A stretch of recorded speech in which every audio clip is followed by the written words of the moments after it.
Hey there, Yancy. Welcome back to the Solving Equations for Any Variable video Part 2. Part 2 means that there was a Part 1, so you should probably watch that first. Or don't. I'm just a disembodied voice. And if you get all your advice from disembodied voices, I feel bad for you, Yancy. Now without further ado, let's look at our next example. This time we're trying to solve for r when we have the equation v equals pi r squared h1 minus r squared h2. This particular equation has a couple of weird things going on. Number one, we got our subscripts again. Remember, those don't mean anything. We also have an r squared in both of our terms. And we already established that if you got something in common, factor it out. So take the r squared out and you're going to have r squared times pi h1 minus h2.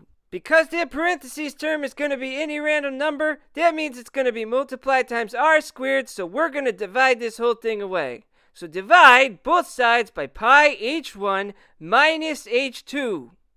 Remember, the parentheses here is just to keep us organized. We don't actually need them.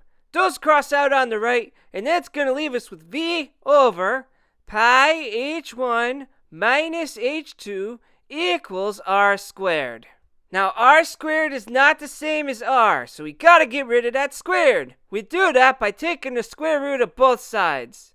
And that is going to give us a final answer of the square root of v over pi h1 minus h2 equals r. Remember the tips, Yants? We saved our square rooting for last. That was pretty smart.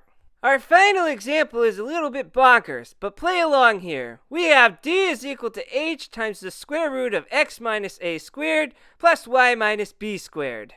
If we had a value to plug in for x, the first thing we'd have to do is minus a from it, then square that, then add the square of the difference of y minus b, then take the square root, then times by h.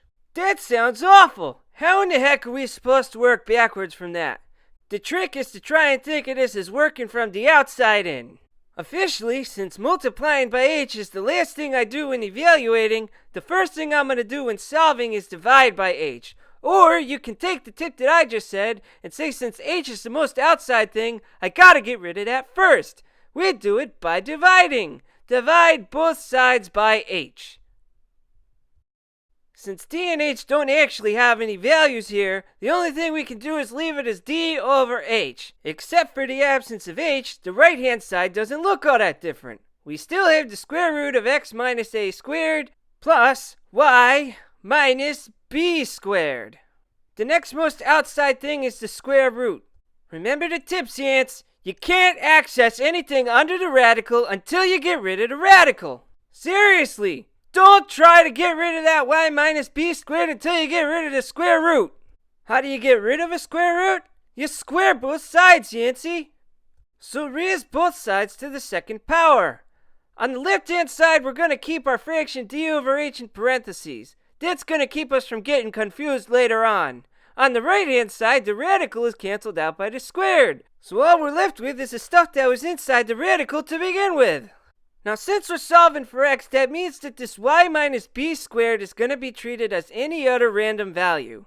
This means we have x minus a squared plus some random number. How do you get rid of plus, Yants? Well, you gotta subtract it away. So minus y minus b squared from both sides. Listen up, Yants. D over h squared and y minus b squared are not like terms, so we can't officially combine them. So when we rewrite our left-hand side, that's going to give us d over h squared minus y minus b squared. And on the right-hand side, we still have the x minus a squared. Once again, it pays to think of working from the outside in. We got to get rid of that squared before we can get rid of the a. So we're going to take the square root on both sides. Now ordinarily, taking the square root's going to cancel out any squareds that you got. But see how you got the minus sign in between your d over h squared and your y minus b squared? That minus sign ruins it. That means the square root of the left-hand side is just the square root of the left-hand side. Don't write d over h minus y minus b. It's not right.